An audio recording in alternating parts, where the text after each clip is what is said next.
बहुत सालों से ऐसे ही रखा हुआ। लोगों के आश्चर्य का एक प्रमुख केंद्र है। इसके नीचे से धागा आर पार निकल जाते हैं। कुदरत का करिश्मा, खूबसूरत, बहुत बढ़िया। विज्ञान भी इसके सामने फेल है कि ऐसा क्यों हुआ है। हम यहाँ आने से पहले हंस रहे थे कि पत्थर के ऊपर पत्थर रखा है, क्या देखना। नमस्कार, मैं हूं अनुपम अनूप। आप देख रहे हैं द खबरदार न्यूज। आप मेरे पीछे एक बड़ा सा विशाल पत्थर देख पा रहे हैं। ये दीर्घ गोलाकार पत्थर है और ये सदियों से इसी स्थिति में यहाँ पर बना हुआ है। जब यहाँ पर आप आएंगे तो आपके मन में सवाल ज़रूर आएगा कि ये पत्थर ऐसे क्यों टिका हुआ है, ये पत्थर कब से टिका हुआ है और किस प्रकार के ये पत्थर है कि एक छोटे से स्थान में ही अपने विशाल आकार को समावेशित करते हुए बिल्कुल गुरुत्व केंद्र, जैसा कि गुरुत्वाकर्षण का नियम है कि हर चीज़ ऊपर है तो वो नीचे की ओर आती है, लेकिन ये गुरुत्वाकर्षण नियम को भी कैसे धक्का बताते हुए एक जगह पर अनवरत अनिश्चित काल से सदियों से इसी तरीके से बना हुआ है। और ये जबलपुर का एक विशेष स्थान है। जबलपुर में आने वाले लोगों के लिए ये एक ऐसा स्थान है जहाँ पर जबलपुर वासियों के साथ साथ देश भर से आने वाले लोग भी इस पत्थर को देखने के लिए आते हैं। इसको कहा जाता है बैलेंसिंग रॉक। भैया, आप लोग से बातचीत हम थोड़ा सा करना चाहेंगे। इस जगह पर आप आए हैं, जो भी थोड़ा बहुत आप बता सकें तो थोड़ा सा। तो नए हैं तब भी। आपका नाम क्या है? नाम ओम प्रकाश है। ओम प्रकाश जी, कहाँ से आए हैं आप? बिछिया से। बिछिया से आए हैं। पहली बार इस जगह पर आए हैं क्या? हाँ। ये बैलेंसिंग रॉक के बारे में कैसे सुना, कैसे जाना आपने? बस भाई लोग लेकर अच्छा, आए। भाई लोग। आपका नाम क्या है? मेरा नाम अभी मरावी है। आप भी जबलपुर के हैं या फिर? जबलीपुर का हूँ मैं तो। ये बैलेंसिंग रॉक जो है तो कितने बार आ चुके हैं यहाँ पर? हम यहाँ पर कई बार आ चुके हैं। क्या विशेषता है इस जगह की? क्या बता दें भैया, हम घूमने लोग क्या चीज देखने के लिए आते हैं? यहाँ तो बहुत सी चीज है वैसे घूमने के लिए। ये पत्थर हो गया, ऊपर किला है, शारदा माता मंदिर है, फिर उसके पीछे दरगाह है। क्या लगता है कि ये जो पत्थर है कितने साल से जो तो ऐसे ही रखा हुआ है? बहुत सालों से ऐसे ही रखा हुआ है। गिर क्यों नहीं रहा है? कभी मन में ख्याल आया कि आखिर ये पत्थर गिर? ख्याल तो आया बाकी आपसे। आप आ जाइए। इसके नीचे से धागा आर पार निकल जाता है, बाकी तो भी नहीं करता वो। अच्छा, सब कुदरती देन है कि माई की। पूरा धागा निकल जाता है इस पार से उस पार तक? हाँ, पूरा। ये एक आप नई चीज हमें बता रहे हैं कि इसके नीचे से अगर हम धागा निकालना चाहे तो इस पार से उस पार हो जाता है, लेकिन उसके बाद भी ये पत्थर जस का तस टिका हुआ है और हजारों सालों से ये इसी स्थिति में है। हाँ। एक चीज जरूर है कि ये जो पत्थर है ये सारे के सारे पत्थर इसी तरीके के हैं। इन पत्थरों को जब हम आप देखते हैं तो ऐसा समझ में आता है कि जैसे पुराने किले जो बनाए जाते थे चूने के गारे से जो बनाए जाते थे, तो ये उसी तरीके का दिखाई देता है। साथ ही साथ आप यहाँ पर देखेंगे कि बालू के कण दिखाई देते हैं और ये बालू के कण इन्हीं पत्थरों के अपरदन से, इन्हीं पत्थरों के विघटन से निकलते हैं। जो ये पत्थर होते हैं, जब बारिश होती है, जब हवा चलती है या फिर और किसी कारण से जब टूटते हैं तो उन्हीं के टूटन की वजह से ये बालू पैदा होती है। तो एक चीज़ हम इस बैलेंसिंग रॉक के बारे में ये बता सकते हैं या ये कह सकते हैं कि एक विशाल पत्थर पहले रहा होगा, लेकिन हवा, पानी और विभिन्न जलवायु परिवर्तनों के कारण, विभिन्न परिस्थितियों के कारण ये पत्थर धीरे धीरे विघटित हुआ होगा और विघटित होते होते सिर्फ उतना ही स्थान शेष बचा जहाँ पर वो अभी बैलेंस पूरी तरीके से है।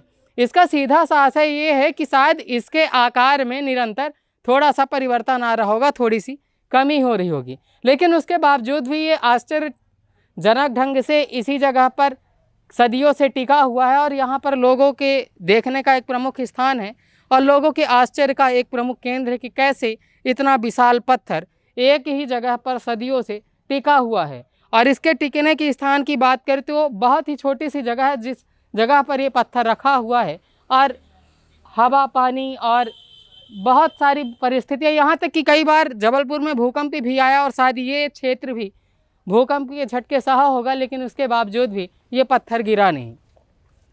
एक चीज़ और है कि यहाँ पर इस पत्थर के सिवा देखने लायक और कोई चीज़ नहीं है, लेकिन उसके बावजूद भी ये इतना प्रसिद्ध पत्थर है, ये बैलेंसिंग रॉक इतनी प्रसिद्ध जगह है कि जबलपुर के साथ साथ देश भर से आने वाले दर्शनार्थियों के लिए, देश भर से आने वाले पर्यटकों के लिए ये घूमने का एक महत्वपूर्ण और प्रमुख स्थान कहा जा सकता है। यहाँ पर हमारे साथ कुछ पर्यटक हैं जो शायद जबलपुर घूमने के लिए आए हैं और बैलेंसिंग रॉक पे यहाँ पर इस स्थान पे मौजूद हैं। आइए उनसे बातचीत करते हैं और जानने की कोशिश करते हैं। स्वागत करते हैं हम आप सभी लोग का। ये बैलेंसिंग रॉक है, कहते हैं कि हज़ारों साल से जो है तो ये इसी स्थिति में टिका हुआ है। क्या लगता है कि क्या कारण है इसके इस तरीके से रहने का? कुदरत का करिश्मा। जी, ये अद्भुत, अपने आप में एक अद्भुत चीज़ है कि इतनी बड़ी चट्टान जी, अपने आप बैलेंस करके इतने समय से खड़ी है जी, और अपनी जगह से हिली भी नहीं है, जी। और विज्ञान भी इसके सामने फेल है कि ऐसा क्यों हुआ है। अभी हम एक लोग से बात कर रहे थे तो उन्होंने कहा कि अगर इसके बीच से धागा गुजारते हैं दोनों पत्थरों के बीच से तो धागा गुजर जाता है, लेकिन उसके बाद भी ये पत्थर जस का तस टिका हुआ है। भूकंप भी आया पिछले 2-4 साल पहले, 2018 में भूकंप भी आया था, उसके बाद भी ये पत्थर ऐसे का ऐसा बना हुआ है। बिल्कुल बिल्कुल, ये इसमें ये कुदरत का ही करिश्मा कहा जाएगा, जी, क्योंकि ये चीज़ हम यदि यहाँ पे आके देखे नहीं होते तो कभी यकीन नहीं करते कि जी। ऐसा भी हो सकता है। जी, लेकिन यहाँ आने के बाद हमको भी ऐसा लग रहा है कि ये वाकई में बहुत बड़ा चमत्कार है। जी। कहाँ से आए हैं आप? जी हम नागपुर से आए हैं। नागपुर से आए हैं, तो जबलपुर घूमने के उद्देश्य से या फिर अन्य किसी कार्य से? नहीं, घूमने के उद्देश्य से ही आए हैं। तो कौन कौन सी जगह है जबलपुर में घूमने लायक है, या कौन सी जगह है आपने अभी तक जबलपुर में घूमी है? हम देखिए पहले तो मैहर घूमे हैं, मैहर अच्छा। दर्शन करके आए देवी माँ के। जी, उसके बाद में यहाँ बेड़ा घाट में घूमे हैं, जी। और फिर अभी ये बैलेंसिंग रॉक। रॉक। इसका हमने सुना था, देखा भी था, जी। लेकिन आज देख के यकीन हो गया जी, कि वाकई में ऐसा भी करिश्मा हो सकता है, जी। और ये नेचर का ही करिश्मा और कुछ नहीं है। कैसा लग रहा है ये बहुत जगह? खूबसूरत, बहुत बढ़िया। और इस जगह पर जो सारे के सारे पत्थर हैं लगभग एक ही प्रकार के पत्थर हैं, और यहाँ नीचे हम बालू देख पा रहे हैं। ये पत्थर जो है तो अपरदन की वजह से, विघटन की वजह से इस परिस्थिति में आया है, और हो सकता है कि कभी भूकंप वगैरह हो, क्योंकि हम ऊपर जो ये स्थान है वहाँ पे इसी प्रकार के पत्थर देख पा रहे हैं। तो गुरुत्वाकर्षण के अनुसार जो तो हर चीज़ नीचे की तरफ नीचे आनी चाहिए, लेकिन ये पत्थर नीचे नहीं आ रहा है। वही चमत्कार है जिसको आज साइंस भी सॉल्व नहीं कर पाया। अभी तक के साइंस ये नहीं बता पाया, साइंस इतना आगे बढ़ गया है, लेकिन ये नहीं बता पाया कि ये क्यों नीचे नहीं आ पा रहा है। एक लाइन की सीधी सी बात है कि ये कुदरत का चमत्कार का है। एग्जैक्टली कुदरत का चमत्कार ही बोलेंगे, इसके अलावा कुछ बोल ही नहीं सकते इसको। जी। इससे पहले आपने इस बैलेंसिंग रॉक के बारे में पढ़ा था, सुना था क्या? सुना था। हाँ सुना था ना। आपने? हाँ सुना था, गूगल पे थोड़ा देखा था। तो आज आपने देखा जो है तो कितना सही पाया और कितना जो है तो गलत पाया उस चीज़ को?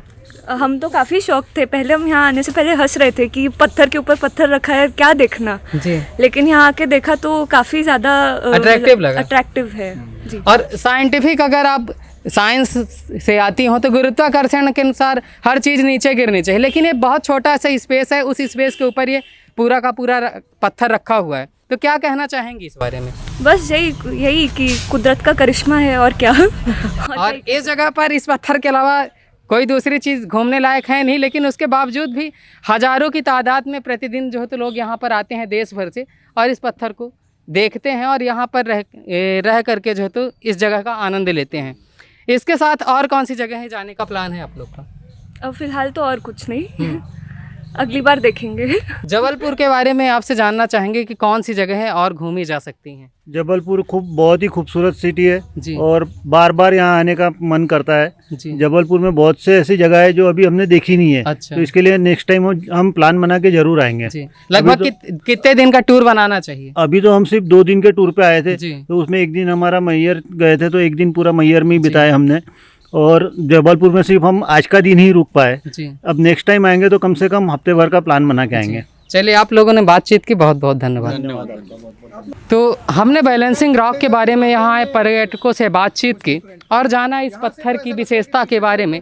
इस पत्थर को यहाँ के लोग कुदरत का चमत्कार कहते हैं। सीधी सी एक लाइन में, जहाँ विज्ञान भी अपने नियमों को भूल जाता है, जहाँ विज्ञान इस पत्थर में गुरुत्वाकर्षण के नियम ना लगने की वजह को आप आज तक खोज नहीं पाया है, तो एक लाइन में सीधी सी बात है कि कुदरत का चमत्कार, कुदरत का करिश्मा ही कहा जा सकता है। बने रहिए द खबरदार न्यूज़ के साथ। नमस्कार, धन्यवाद।